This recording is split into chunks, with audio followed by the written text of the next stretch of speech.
سوال ہے قربانی کے وقت اللہ نے مینڈھا کیوں بھیجا؟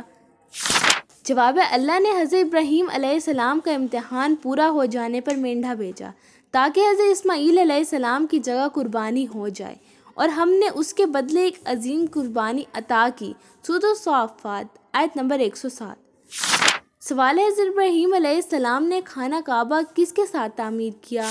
جواب ہے حضرت ابراہیم علیہ السلام نے خانہ کعبہ حضرت اسماعیل علیہ السلام کے ساتھ تعمیر کیا۔ دونوں نے مل کر اللہ کا گھر بنایا، اور جب ابراہیم اور اسماعیل کعبہ کی بنیادیں اٹھا رہے تھے۔ سورۃ البقرہ آیت نمبر 127۔ سوال ہے خانہ کعبہ کی تعمیر کرتے وقت حضرت ابراہیم علیہ السلام کون سی دعا مانگتے تھے؟ جواب ہے حضرت ابراہیم علیہ السلام نے دعا کی کہ اللہ ان کی عبادت قبول کرے اور نیک نسل پیدا کرے۔ اے ہمارے رب، ہم سے قبول فرما، بے شک تو سننے والا اور جاننے والا ہے۔ سورۃ البقرہ آیت نمبر 127۔ سوال مقام ابراہیم کیا ہے؟ جواب ہے یہ وہ پتھر ہے جس پر حضرت ابراہیم علیہ السلام کے قدموں کے نشان موجود ہیں۔ یہ خانہ کعبہ کے قریب ہے، اور ابراہیم کے کھڑے ہونے کی جگہ کو نماز کی جگہ بنا لو۔ سورۃ البقرہ آیت نمبر 125۔ سوال ہے حضرت ابراہیم علیہ السلام کس نبی کے والد تھے؟ جواب ہے حضرت ابراہیم علیہ السلام حضرت اسحاق علیہ السلام اور حضرت اسماعیل علیہ السلام کے والد تھے۔ ان دونوں سے انبیاء کی نسل چلی، اور ہم نے ابراہیم کو اسحاق اور یعقوب عطا کیے۔ سورۃ الانعام آیت نمبر 84۔ سوال ہے آگ حضرت ابراہیم علیہ السلام پر ٹھنڈی کیسے ہوئی؟ اس کا جواب جاننے کے لیے ویڈیو کو آخر تک ضرور دیکھیے گا۔ سوال ہے حضرت ابراہیم علیہ السلام نے اپنی قوم کو توحید کی دعوت کیسے دی؟ جواب ہے انہوں نے بتوں کو توڑ کر اور دلیل سے سمجھا کر توحید کی دعوت دی۔ انہوں نے کہا اللہ ہی حقیقی رب ہے، تمہارا رب آسمانوں اور زمین کا رب ہے۔ سورۃ الانبیاء آیت نمبر 56۔ سوال نمرود کون تھا؟ جواب نمرود ایک ظالم بادشاہ تھا جو خود کو خدا کہتا تھا۔ وہ حضرت ابراہیم علیہ السلام کا مخالف تھا۔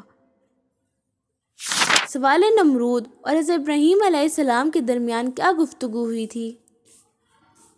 جواب نمرود نے کہا میں زندہ کرتا ہوں اور مارتا ہوں، اور حضرت ابراہیم علیہ السلام نے کہا اللہ سورج کو مشرق میں لاتا ہے۔ ابراہیم نے کہا میرا رب سورج کو مشرق سے لاتا ہے۔ سورۃ البقرہ آیت نمبر 258۔ سوال ہے حضرت ابراہیم علیہ السلام نے پرندوں والا معجزہ کیوں مانگا تھا؟ جواب ہے حضرت ابراہیم علیہ السلام نے دل کے اطمینان کے لیے اللہ سے نشانی مانگی تھی۔ اے میرے رب، مجھے دکھا کہ تو مردوں کو کیسے زندہ کرتا ہے۔ سورۃ البقرہ آیت نمبر 260۔ سوال ہے اللہ نے مردہ پرندوں کو دوبارہ کیسے زندہ کیا؟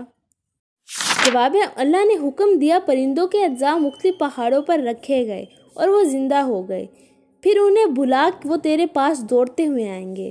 سورۃ البقرہ آیت نمبر 260۔ سوال ہے حضرت ابراہیم علیہ السلام کو کس آزمائش میں سب سے زیادہ صبر کرنا پڑا؟ جواب ہے حضرت ابراہیم علیہ السلام کے لیے سب سے بڑی آزمائش بیٹے کی قربانی تھی۔ یہ صبر اور اطاعت کا امتحان تھا جب دونوں نے حکم مان لیا۔ سورۃ الصافات آیت نمبر 102۔ سوال ہے حضرت ابراہیم علیہ السلام نے بت کیوں توڑے تھے؟ جواب ہے حضرت ابراہیم علیہ السلام نے اس کے لیے بت توڑے تاکہ اپنی قوم کو سمجھائیں کہ یہ عبادت کے قابل نہیں۔ وہ یہ ثابت کرنا چاہتے تھے کہ صرف اللہ ہی معبود ہے، بس اس نے بڑے بت کے سوا سب کو ٹکڑے ٹکڑے کر دیے۔ سورۃ الانبیاء آیت نمبر 57۔ سوال ہے آگ حضرت ابراہیم علیہ السلام پر ٹھنڈی کیسے ہو گئی؟ جواب ہے اللہ کے حکم سے آگ حضرت ابراہیم علیہ السلام کے لیے ٹھنڈی اور سلامتی والی ہو گئی، اس میں انہیں کوئی نقصان نہ پہنچا۔ ہم نے فرمایا اے آگ ابراہیم پر ٹھنڈی اور سلامتی والی ہو جا۔ سورۃ الانبیاء آیت نمبر 69۔ سوال ہے حضرت ابراہیم علیہ السلام کو امام الناس کا مقام کیوں ملا؟ جواب ہے کیونکہ انہوں نے ہر آزمائش میں صبر اور اطاعت کی۔ اللہ نے انہیں لوگوں کا پیشوا بنایا، میں تمہیں لوگوں کا امام بناتا ہوں۔ سورۃ البقرہ آیت نمبر 124۔ سوال ہے حضرت ابراہیم علیہ السلام نے اپنے والد کو کیسے سمجھایا؟ جواب ہے حضرت ابراہیم علیہ السلام نے نرمی سے اپنے والد کو بتوں کی حقیقت سمجھائی۔ اے میرے باپ، تم کیوں ایسی چیز کی عبادت کرتے ہو جو سنتی نہیں؟ سورۃ مریم آیت نمبر 42۔